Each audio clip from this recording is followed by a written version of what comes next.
नमस्कार, आप देख रहे हैं दैनिक साथी हरियाणा।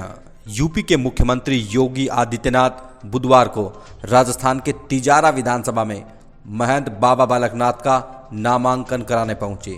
भीड़ को देखकर बाबा जहां गदगद नजर आए, वहीं तिजारा के लोगों ने भी बाबा का बुलडोजर के साथ स्वागत किया। बुलडोजर पर चढ़कर फूलों की बारिश की गई। मुख्यमंत्री योगी आदित्यनाथ के संबोधन में गोवंश, एनकाउंटर, तालिबान, हनुमान जी के अलावा इजराइल व गाजा जैसे शब्दों की खूब गूंज रही। सीएम योगी का तिजारा में दिया गया भाषण साधारण नहीं कहा जा सकता है। यूपी के मुख्यमंत्री इन शब्दों के बहाने राजस्थान चुनाव के लिए भी बड़ी लकीर खींच गए। बाबा योगी आदित्यनाथ को भाजपा का फायर ब्रांड नेता माना जाता है।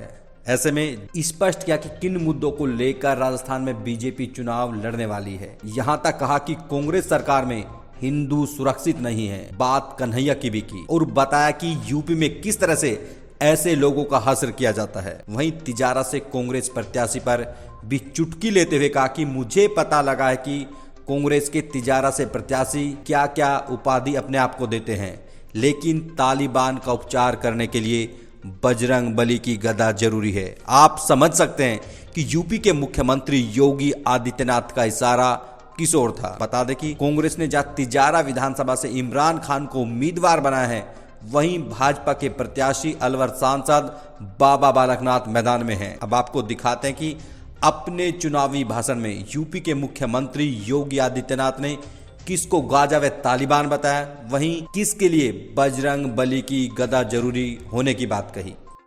1,75,00,000 गरीबों को उज्ज्वला योजना के फ्री के कनेक्शन उपलब्ध करवाए हैं। 3 करोड़ गरीब उत्तर प्रदेश के अंदर 10 एक शौचालय भी बनाए। 5 लाख रुपए की स्वास्थ्य बीमा का कवर दे रखा है। किसी भी हॉस्पिटल में जाएंगे, फ्री में उपचार की व्यवस्था होगी। हर घर नल योजना के लिए उत्तर प्रदेश जैसे 25 करोड़ की आबादी, राजस्थान का पैसा, यहां के युवाओं की मेहनत, यहां के नागरिकों के परिश्रम और पुरुषार्थ का लाभ आखिर राजस्थान का खेल कब तक चलेगा। दो तस्करों को मेहमान है। 5 बेटियां, व्यापारी की संपत्ति पर कोई भी गुंडा आकर के कब्जा कर लेता है। उत्तर प्रदेश 25 करोड़ की आबादी का राज्य है। बेटी की इज्जत के साथ से बाढ़ कर सके। गुंडे की हिम्मत नहीं किसी व्यापारी की संपत्ति पे कब्जा कर सके। किसी गरीब, किसी निरीह, किसी कमजोर, किसी दलित की जमीन पर या किसी भी करने का दुस्साहस नहीं कर सकता है। अगर करेगा तो पीछे से बुलडोजर उसको रौंद करके ठीक कर देगा।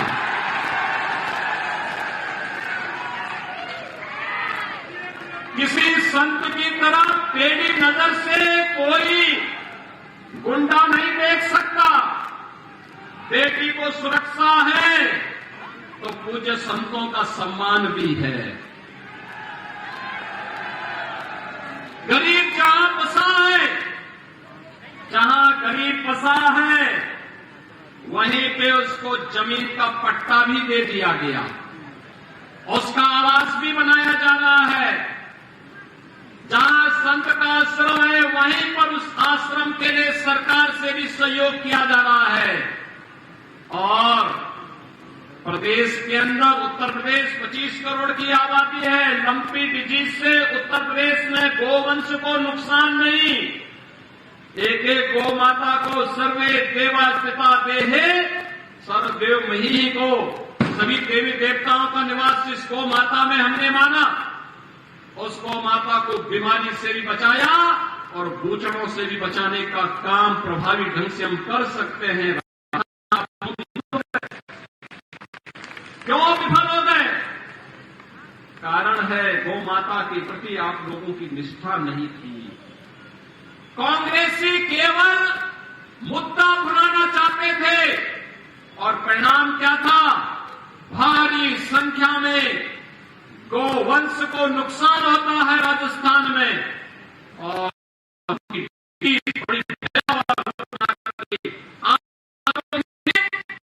ठेस पहुंचाया था, उस गरीब किसान के पे क्या बीती होगी जिसका मूल्य गोधन लंपी डिजीज की चपेट में आकर के उसको आर्थिक नुकसान किया हो।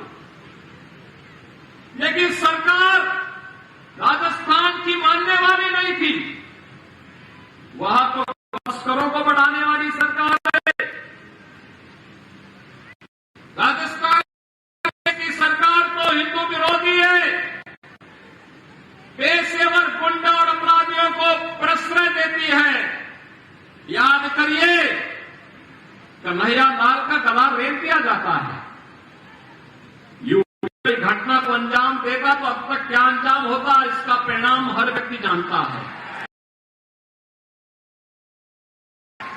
लगता है सरकार की रीढ़ ही नहीं, एक रीढ़विहीन सरकार किस तरीके से यहां पर अत्याचार को, अनाचार को, गुंडागर्दी को, अव्यवस्था को प्रश्रय दे रही है, इसके नमूने हैं पूज्य संतों का।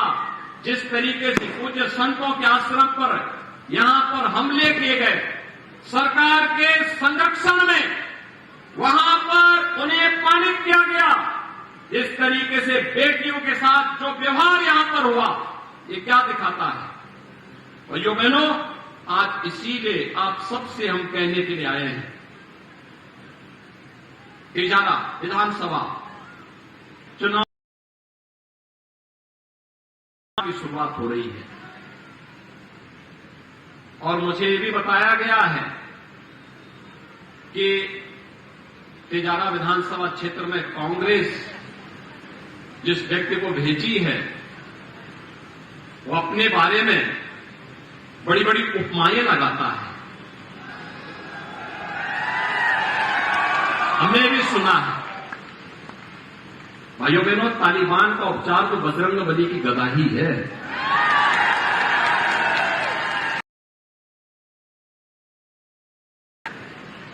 गाजा में इजराइल तालिबानी मानसिकता को कैसे कुचलने का काम कर रहा है, सटीक एकदम निशाना मार मार करके। भाइयों बहनों, या आतंकवाद सभ्य समाज के लिए सबसे बड़ा कलंक है। लेकिन जब गुंडागर्दी और अराजकता के साथ वोट बैंक की राजनीति जुड़ जाती, एक निरीह, एक महिला, एक व्यापारी और पूरा सभ्य समाज उसकी चपेट में आता है। एक नए भारत के रूप में है। एक प्रधानमंत्री मोदी जी के नेतृत्व में एक टीम के रूप में आज आप देख सकते हैं कितना विकास भारत ने किया। 1947 से 2014 तक केवल देश के अंदर 6 एम्स बने थे, आज इनकी संख्या बढ़कर के 22 हो गई। मोदी जी ने मात्र 9.5 वर्ष में 22 एम्स बना दिए। आईआईटी, आईआईएम, हाईवे, रेलवे 1947 से लेकर के 2014 तक कुल 74 एयरपोर्ट बने थे। मोदी जी ने 74 नए एयरपोर्ट बना दिए मात्र 9 वर्ष में। कांग्रेस जो काम 70 वर्ष में नहीं कर पाई थी, मोदी जी ने वह काम 9 वर्ष में करके दिखा दिया। योजनाओं का लाभ जिस तरीके से मिल रहा है, बड़े बड़े इंफ्रास्ट्रक्चर डेवलपमेंट के कार्यक्रम चल रहे हैं, उन सभी कार्यक्रमों को आगे बढ़ाने के लिए आज जिस प्रभावी तरीके से भारतीय जनता पार्टी के नेतृत्व की केंद्र सरकार कार्य कर रही है और जहां जहां राज्यों में भारतीय जनता पार्टी की सरकारें हैं, ये डबल इंजन की सरकारें जिस प्रभावी तरीके से कार्य कर रही हैं,